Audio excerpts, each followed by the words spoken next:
Iż-żieda se tingħata la darba naċċettaw illi iżidulna elezzjonijiet u nagħmlu kors ta' masters. Prattikament il-Gvern qed jipproponi illi l-paga tibqa' l-istess għaliex ix-xogħol u l-pressjoni se jkomplu jiżdiedu.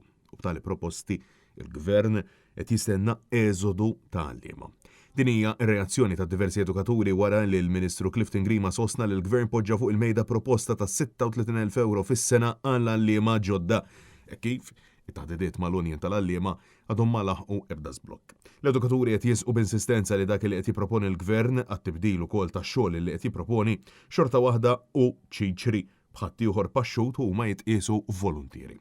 Dan wara li qed jiġi rapportati li l-Gvern tal-Labor qed jipproponi li l-elezzjonijiet fil-ġimgħa jiżdiedu għal 29 minkejja li diġà jeżisti burnout qawwi fost l-għalliema.